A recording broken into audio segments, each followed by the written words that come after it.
अब देखो, इस पोर्शन में से लास्ट अटेम्प्ट में क्वेश्चन आया हुआ है, इस पोर्शन में से लास्ट अटेम्प्ट में क्वेश्चन आया हुआ है, ठीक है। इसलिए इतना ज्यादा इंपॉर्टेंट नहीं है, पर एक बार पढ़ना बनता है, क्योंकि जनरली कभी कभार क्वेश्चंस रिपीट हो जाते हैं। कंपनीज में से तो होते ही होते हैं, उसमें कोई दो राय है ही नहीं, बट हमें कहीं लूप होल नहीं छोड़ना है। क्योंकि लॉ में आप मेरी बात मान के चलना, एक एक नंबर के लिए आपको मेहनत करनी है। और लॉ में कई बार क्या होता है, मैं आपको एक बिना नाम लिए एक एग्जांपल बताऊंगा। मेरे एक स्टूडेंट थे, बहुत ग्लोइंग कलर से पास हुए। उन्होंने लॉ में 60 में से 53 मार्क्स ले आए, और इंग्लिश में पेपर ही 10 नंबर का अटेम्प्ट किया। इंग्लिश में पेपर ही 10 नंबर का अटेम्प्ट किया 40 में से। क्यों? क्योंकि उनको पता था कि मेरी इंग्लिश अच्छी नहीं है, ठीक है। तो वो पहले से ही तैयार थे इस बात के लिए। उन्होंने लॉ में खूब मेहनत करी, 53 और 10 नंबर का अटेम्प्ट किया, और उसमें से मतलब देखो, नाम किसी का नहीं लेना है अपने को, जो भी ले रहा है वो प्लीज नाम मत लो, ठीक है। इस तरीके से ही टच्ड समवेयर अबाउट 60 के आसपास उन्होंने, मेरे को एक ब्लीक सा याद है, ऐसा उन्होंने अटेम्प्ट किया। कई बच्चे ऐसे होते हैं कि सर जो, अच्छा इसी बैच में वो एक गर्ल थी जिसकी इंग्लिश धांसू थी, बाय गॉड इतनी धांसू इंग्लिश थी कि मैं क्या बताऊं। पर वो क्या है, ट्वेल्थ के साथ में लॉ में इतना ज्यादा ध्यान नहीं दे पाई फॉर सर्टेन रीजंस। तो उसने क्या किया, 40 में से 30 मार्क्स तो इंग्लिश में स्कोर कर लिए। लिटरली बता रहा हूं मैं आपको, 40 में से उसने 30 मार्क्स यहां स्कोर कर लिए, ठीक है। प्लस उसने एक दिमाग और लड़ाया, सुनना क्या दिमाग लड़ाया। उसने एक दिमाग लड़ाया कि देखो, पार्टनरशिप जो है वो मेरे ट्वेल्थ में अकाउंट्स में भी है, तो मैं पार्टनरशिप एक्ट करके जाती हूँ, ठीक है। पार्टनरशिप में से आता है 12 से 15 नंबर के बीच में, ठीक है। यानी कहीं ना कहीं वो कैसे भी बस ये मार्क तक पहुंच गई, 40 वाले मार्क तक पहुंच गई। एग्रीगेट में जो 10 नंबर का फर्क था ना, वो उसने दूसरे पेपर्स में, इकोनॉमिक्स में, अकाउंटेंसी में कवर कर लिया। ऐसे भी बच्चे पास होते हैं, बात समझना। तो एक एक नंबर के लिए दिमाग लगा के फाइट करना है अपने को, कि सर यदि आप लॉ में थोड़े से आप अपन मेहनत खूब कर रहे हैं, तो उसको कवर कहाँ करना, इंग्लिश में। और यदि आप इंग्लिश में अच्छे हो, तो थोड़ा बहुत कवर कहाँ करना, लॉ में। इंग्लिश में अच्छे नहीं हो तो लॉ में कवर करना, जो आपका प्लस पॉइंट लगता है। और दोनों में ही अच्छे हो तो भैया डिस्टिंक्शन मार्क्स लेके आना लॉ और इंग्लिश में। स्ट्रैटेजी बना के चलो, हर चीज के लिए केवल गधों की तरह पढ़ाई नहीं करनी है कि बस आया और काम करते गए करते गए करते गए। गधा सबसे ज्यादा काम करता है, लेकिन मेहनत का फल नहीं मिलता है उसको। तो स्ट्रैटेजी बना के इंसानों की तरह काम करो और फिर आगे बढ़ो, ठीक है। तो अब इफेक्ट्स ऑफ डिस्ट्रक्शन और perishing of goods on contract of sale, effect of destruction और perishing of goods on contract of sale. देखो क्या होता है, इसको कॉन्ट्रैक्ट ऑफ सेल यानी कि कोई चीज माल को बेचने की बात की, तो यदि माल डिस्ट्रॉय हो जा रहा है या पेरिश हो जा रहा है, तो उसका इफेक्ट क्या आएगा कॉन्ट्रैक्ट ऑफ सेल पे, ठीक है। ये किस बात पे डिपेंड करेगा कि सर माल जो है it is perishing before making of the contract of sale, and goods perishing before sale but after agreement to sale. देखो समझाता हूं आपको। Goods perishing before making the contract of sale, Jeet ने और शैली ने एक, मान लो एक स्कूटर है होंडा एक्टिवा, ठीक है। उसके लिए जीत ने और शैली ने एक कॉन्ट्रैक्ट बनाया, तो ये सर गुड्स के लिए हो रहा है, तो कॉन्ट्रैक्ट ऑफ सेल है। इस कॉन्ट्रैक्ट को बनाने से पहले ही जीत को पता ही नहीं था कि स्कूटर तो भाई साहब एक्सीडेंट में खराब हो गया है या खत्म हो चुका है, क्योंकि वो स्कूटर दूसरी सिटी में पड़ा हुआ था। तो ये शुरू कॉन्ट्रैक्ट बनाने से पहले ही गुड्स पेरिश हो चुके हैं। तो क्या ये एक तरीके से वॉइड एग्रीमेंट नहीं हो रहा है, वॉइड नहीं हो रहा है? मुझे बताओ या नहीं बताओ, शुरुआत से गलत हो रहा है या नहीं हो रहा है? बोलो हाँ या ना। Yes sir. कई जगह इसे वॉइड कॉन्ट्रैक्ट भी बोला हुआ है, लेकिन वो बस इंडिकेट यही करना चाह रहे हैं कि सर ये तो शुरुआत से गलत है। तो आओ पढ़ते हैं पहला वाला part, goods perishing before making of the contract, section 7। Sir where the contract of sale is made for the sale of specific goods, ये बात ध्यान रखना। सर स्पेसिफिक गुड्स क्या होते हैं, कौन बताएगा मेरे को? ये दोनों सेक्शंस स्पेसिफिक गुड्स के लिए ही हैं। स्पेसिफिक गुड्स क्या होते हैं देवांश? सर पॉइंट आउट करके और डिस्क्रिप्शन देके जो स्पेसिफाई किए गए होते हैं कब कॉन्ट्रैक्ट किए में। जाते हैं, कब किए जाते हैं, कब पॉइंट आउट किया जाता है कि यही वाला गुड्स चाहिए मेरे को? सर वो चावल वाला एग्जांपल।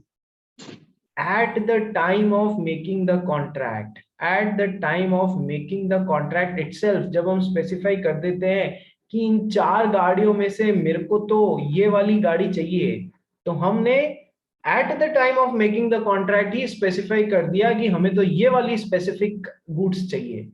ठीक है, तो it is a contract for sale of specific goods. और जब हम कॉन्ट्रैक्ट तो बना लिए कि हमको एक i10 कार चाहिए शोरूम में से, लेकिन कॉन्ट्रैक्ट बनाते समय हमने स्पेसिफाई नहीं की इन चारों में से कौन सी, बाद में कॉन्ट्रैक्ट बनाने की छांट के उठा के लाई जा रही है। So it is a contract for sale of unascertained goods. याद आया Devansh?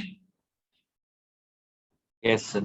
Yes everyone, for that sake Shaily, Jeet, Shivam, Aayushi, Amish, Isha, yes sir. सबको समझ आ रहा है? अपन ने गुड्स पढ़े थे, अपन ने गुड्स पढ़े थे। गुड्स 3 तरीके के पढ़े थे, goods, existing goods, future goods, contingent goods. फिर एग्जिस्टिंग गुड्स 3 तरीके का पढ़ा था सर, स्पेसिफिक गुड्स, अनअसर्टेन्ड गुड्स और असर्टेन्ड गुड्स। तो ये जो सेक्शन 7 और सेक्शन 8 जो है, ठीक है, ये किसके लिए बने हैं? केवल इसके लिए बने हैं, केवल इसके लिए अप्लाई हो रहे हैं। अब सेक्शन 7 क्या बोल रहा है? जब 2 पार्टीज जीत पटेल और शैली शाह ने एक स्कूटर जिसका नंबर था मुंबई, ठीक है, क्या नंबर चलते रहे तुम्हारे यहाँ पर? MH47 MH04। तेरे स्कूटर का नंबर बोल जीत पटेल।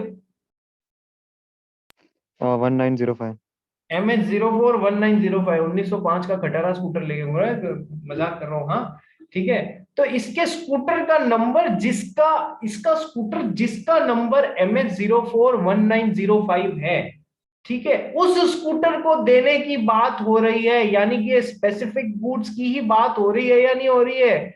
जीत के पास में 50 स्कूटर हो, हमें फर्क नहीं पड़ता। जीत ने उस स्कूटर की बात करी है जिसका नंबर है MH04 1905। इस वाले स्कूटर को देने की बात करी है शैली को। तो this is a contract for sale of specific goods, वो वाला स्कूटर जिसका ये नंबर है। क्या एक और स्कूटर का ऐसा नंबर हो सकता है exactly same?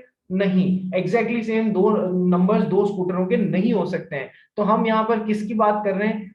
Contract for sale of specific goods. But Jeet को पता ही नहीं था कि वो स्कूटर पहले ही दीपावली में आग में खत्म हो चुका है। ठीक है, तो शुरुआत से ऐसे गुड्स के लिए कॉन्ट्रैक्ट बना रहा है, ऐसे स्पेसिफिक गुड्स के लिए जो कि perishing before making the contract of sale, contract of sale बनाने से पहले ही फिनिश हो चुके हैं। तो वो क्या होगा सर? वो शुरुआत से गलत एग्रीमेंट होगा, वो वॉइड एग्रीमेंट होगा। क्या ये बात समझ में आई तुमको? क्या ये बात समझ में आई? Yes sir. कई जगह इसको वॉइड कॉन्ट्रैक्ट भी बोलते हैं, घबराना मत, दोनों ही सही है, अपन वॉइड एग्रीमेंट लेके चलेंगे। ठीक है, अब मेरी एक बात एक बार इसको पढ़ते हैं, फिर डिटेल में और समझाता हूं कैसे एग्जामिनर आपको घुमाने की कोशिश करेगा। पढ़ भाई इसको। Notes preparation before making of the contract. Section 7.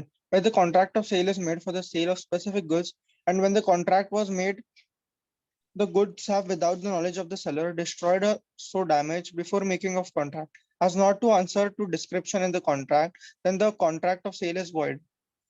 That is, agreement is void. ये तो आपको समझ में आ गया ना इतना कि सर स्पेसिफिक गुड्स खरीदने और बेचने की बात हो रही है, और यदि स्पेसिफिक गुड्स पहले से ही डिस्ट्रॉय हो चुके हैं कॉन्ट्रैक्ट बनाने से पहले, तो फिर वो कॉन्ट्रैक्ट ऑफ सेल जो बनाया है वो वॉइड है, यानी कि वो वॉइड एग्रीमेंट है, शुरुआत से गलत एग्रीमेंट है। ये जीत पटेल और शैली और स्कूटर वाला एग्जांपल समझ में आ गया? बोलो हाँ या ना। तो इस पे अब थोड़ा सा फ्लिप करके समझाता हूं। देखो, यदि contract is not for sale of specific goods, specific goods के सेल के लिए नहीं है, मान लो अनअसर्टेन गुड्स के सेल के लिए है, अनअसर्टेन गुड्स के सेल के लिए है, ठीक है। It is a contract for sale of unascertained goods. अब मान लो जीत पटेल जो है वो एक चावल का वेंडर है, जीत पटेल चावल का वेंडर है। जीत पटेल ने शैली को चावल की एक वैरायटी दिखाई, यानी कि सैंपल दिखाया और डिस्क्रिप्शन दिया। शैली को वो चावल का सैंपल पसंद आ गया और डिस्क्रिप्शन भी समझ आ गया कि हाँ ये बासमती राइस है सुपर क्वालिटी का, ठीक है। शैली ने कहा मैं आपसे 50 बोरी लूंगी इसकी। तो सर लेकिन कौन सी 50 बोरी, ये अभी जीत पटेल के गोदाम में जाके और स्पेसिफिकली छांट के नहीं लाई जा रही है कॉन्ट्रैक्ट बनाते समय। तो ये कैसा कॉन्ट्रैक्ट हुआ, whether it is a contract for sale of specific goods और whether it is a contract for sale of unascertained goods, कौन सा वाला हुआ, ये हुआ या ये हुआ, जल्दी बताओ। Uncertain uncertain goods. अभी क्या हुआ, जीत पटेल को पता ही नहीं था ये बोरी का बेचने का कमिटमेंट करने से पहले कि इसके गोदाम में आग लग चुकी है और पूरा माल खराब हो चुका है, गोदाम में आग लग चुकी है और पूरा माल खराब हो चुका है। तो अब कॉन्ट्रैक्ट बनाने से पहले जो कॉन्ट्रैक्ट किस चीज के लिए sir, it is not for sale of specific goods, it is a contract for sale of unascertained goods, ठीक है। अब इस माल के पहले से जलने से कोई फर्क नहीं पड़ेगा, जीत पटेल को अपना मार्केट से लाके ये वादा पूरा करना पड़ेगा, मार्केट से लाके वो कहीं से भी दूसरी वैसी क्वालिटी की 50 बोरी लाके इसको शैली को देनी पड़ेगी। केवल इतनी सी बात से फर्क पड़ गया, इतनी सी बात से फर्क पड़ गया कि तुमने कॉन्ट्रैक्ट स्पेसिफिक गुड्स के लिए बनाया था या अनअसर्टेन गुड्स के लिए बनाया था। यदि तुमने कॉन्ट्रैक्ट स्पेसिफिक गुड्स के लिए बनाया था और वो गुड्स कॉन्ट्रैक्ट बनाने से पहले ही खत्म, तो वो तो हो गया सर वॉइड एग्रीमेंट। अब जीत पटेल को कुछ पूरा करने की जरूरत नहीं, कोई स्कूटर वूटर देने की जरूरत नहीं है। इसी एग्जाम्पल को ये फर्स्ट वाले में अप्लाई कर लो। यदि जीत पटेल ने इन 1000 बोरियों में से इन 500 बोरियों को देने की ही, इन 500 बोरियों को अलग निकाल के रखा था, ठीक है, और जीत और शैली जो है, ठीक है, माल वाल बताया, ये वाली माल वाल दिखाया वगैरह वगैरह, ये इन्होंने कॉन्ट्रैक्ट बनाया, उससे पहले इन बोरियों में आग लग गई, ठीक है।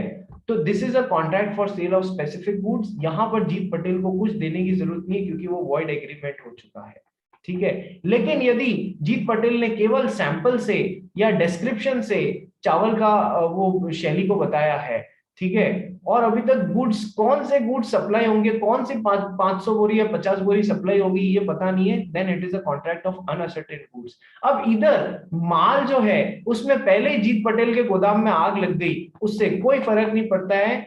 Since it is a contract for sale of unascertained goods, it will not become a void agreement. He will have to arrange those goods from the market and then give it to Shelley, क्योंकि यहाँ पर जिन कोई specific goods की बात नहीं हो रही थी। जब कोई स्पेसिफिक गुड्स की बात हो ही नहीं रही थी तो फिर भले ही उसके गोदाम में रखे हुए माल में आग लग जाए, उससे शैली को कोई फर्क नहीं पड़ता, इस कॉन्ट्रैक्ट में कोई फर्क नहीं पड़ता, उसको बाद में कहीं से भी लाके वो माल सप्लाई करना पड़ेगा। दोनों में फर्क समझ में आया? यदि गुड्स स्पेसिफिक है और यदि गुड्स अनअसर्टेन है तो क्या फर्क पड़ेगा? बोलो हाँ या ना। खतरनाक क्वेश्चन आया था ये लास्ट टाइम डिफाइन करने को। अरे बोलो रे हाँ या ना, समझ आया? यदि एग्जामिनर आपको फंसाने की कोशिश करे तो क्या करोगे? शैली नहीं फंसेंगे। नहीं फंसेंगे। अरे ये समझ आया या नहीं आया सबको? बाकी लोगों से पूछ रहा हूँ, आयुषी, अमीश, जिनका दिसंबर में एग्जाम है, उनको समझ में आ गया? Yes sir. जो मे अटेम्प्ट है ना उसमें इसमें से क्वेश्चन आया था, सेक्शन 8 में से आया था, यानी कि इस बार सेक्शन 7 में से आ सकता है, कोई बड़ी बात नहीं होगी, क्योंकि पिछली बार किस में से आया था? सेक्शन 8 में से क्वेश्चन आया था। अब अपन पढ़ते हैं इफेक्ट ऑफ डिस्ट्रक्शन और perishing of goods on contract of sale when the goods are perishing before sale but after agreement to sale. देखो अब अपन कहाँ खड़े हैं, तुम लोग 1 पैसे की, तुम्हारा सर बोल रहा है, तुम्हारा टीचर बोल रहा है, तुम लोग 1 पैसे की शर्म नहीं खाओगे। यदि किसी को समझ में नहीं आया है तो भले ही अपन बेवकूफ साउंड होते हैं पूरे बाकी के लोगों के सामने, तुम्हारा धर्म है उठ के बोल देना सर मुझे समझ में नहीं आया कृपया समझा दो। यहाँ मूर्ख कहलाना ज्यादा अच्छा है बशर्ते कि एग्जाम में फेल होने से। चलिए अब सिचुएशन क्या आ रही है सेक्शन 8 में, ध्यान से समझना। Goods perishing before sale but after agreement to sale. अपन ने पढ़ा था सर कॉन्ट्रैक्ट ऑफ सेल दो तरीके से बन सकता है। एक तो होता है एग्रीमेंट टू सेल कि हम आपको भविष्य में इस चीज की ओनरशिप देंगे, और एक होता है सेल यानी कि कॉन्ट्रैक्ट बनाते समय ओनरशिप दे दी, यानी कि मेन चीज क्या है कि ओनरशिप ट्रांसफर हो गई। अब जीत ने और शैली ने एक तरीके का एग्रीमेंट बनाया है कि मैं भविष्य में आपको XYZ चीज की ओनरशिप दूंगा। यानी कि अभी क्या बन रहा है, आज 25 तारीख है, 25/10/2022 को क्या बन रहा है, एग्रीमेंट टू सेल बन रहा है कि मैं भविष्य में आपको किसी चीज की ओनरशिप दूंगा। अब ओनरशिप देने का टाइम आया नहीं है, 10 दिन, मान लो 1 महीने बाद बोला कि 25/11 को दूंगा। इस 25/11 से पहले यहाँ 25/11 को क्या होगा, ओनरशिप ट्रांसफर हो जाएगी और वो सेल हो जाता। लेकिन उससे पहले यहाँ पर बीच में गुड्स डिस्ट्रॉय हो गए, पेरिश हो गए, यानी goods perishing after agreement to sale but before sale का मतलब समझ में आया आपको। गुड्स यहाँ पर बीच में कहीं पर पेरिश हो जा रहे हैं, डैमेज हो जा रहे हैं एग्रीमेंट बनाने के बाद में, लेकिन ओनरशिप सही में ट्रांसफर होने से पहले। समझ में आया क्या? बोलो अपन क्या पढ़ने वाले हैं, यस और नो निकुंज? Yes sir. ठीक है, और इसमें भी हम स्पेसिफिक गुड्स के लिए ही बात कर रहे हैं, स्पेसिफिक गुड्स के लिए ही बात कर रहे हैं, जिसपे उंगली रख दी वो वाला ही स्कूटर, ठीक है, जिसका नंबर है MH04/1905। उस वाले स्कूटर के लिए हमने बोला, आज बोला मैं तेरे को इसकी ओनरशिप अगले महीने की 25 तारीख को दूंगा। एग्रीमेंट तो आज बन गया, ओनरशिप भविष्य में जाएगी, उससे पहले ही वो स्पेसिफिक गुड्स डिस्ट्रॉय हो चुके हैं। निनाद पढ़ ले इसको एक बार, फिर समझाता हूँ। Goods perishing before sale but after agreement to sell. Section 8. When there is an agreement to sell the specific goods, the goods without knowledge or any fault of seller or buyer perish or suffer such damages as not to answer the description in the agreement before the rest passes to the buyer. The agreement becomes void. But when the property and the goods has passed to buyers, the buyer bears the risk for subsequent destruction or damage of goods. देखो पहले यहीं तक पढ़ना, दूसरा statement पे अभी जाने की जरूरत नहीं है, पहले यहीं तक पढ़ना।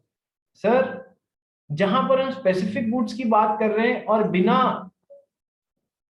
सेलर या बायर की फॉल्ट के वो गुड्स डिस्ट्रॉय हो जाते हैं, without any knowledge and without any fault, और अभी तक एग्रीमेंट था कि हम 25 तारीख को आपको ओनरशिप अगले महीने की देंगे, उससे पहले ही गुड्स खत्म हो जाते हैं, ठीक है, तो फिर before the risk passes to the buyer, अभी तक तो ओनरशिप पास नहीं हुई है, द एग्रीमेंट बिकम्स वॉइड। मैंने आपको क्या कहा था, देखो the agreement becomes void, this agreement becomes void.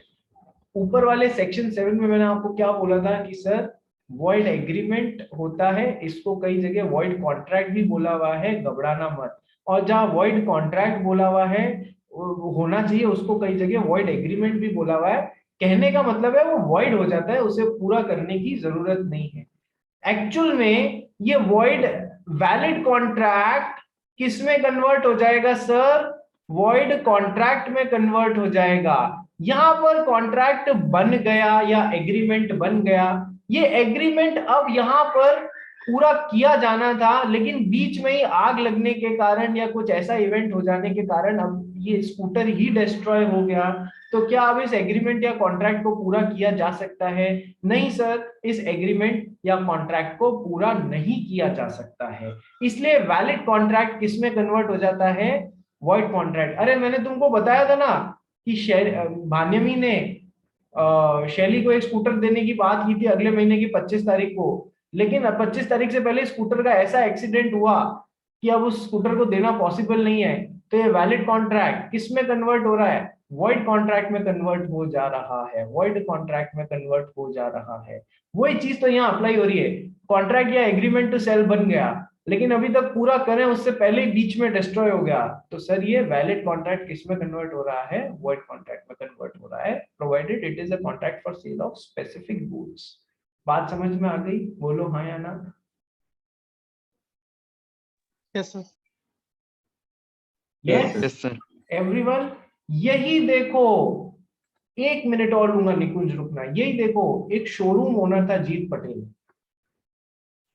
ठीक है, इसने स्पेसिफिक स्कूटर के लिए नहीं और नॉन स्पेसिफिक एक स्कूटर के लिए बोल दिया कि है ना, अच्छा मेरे पास में अभी माल नहीं है, लेकिन जैसे ही मेरे यहाँ पर स्कूटर्स आएंगे मैं अगले महीने की 25 तारीख तक शैली आपको 25 तारीख तक स्कूटर अवेलेबल करवा दूंगा। एग्रीमेंट कब बन रहा है? आज 25/10 को।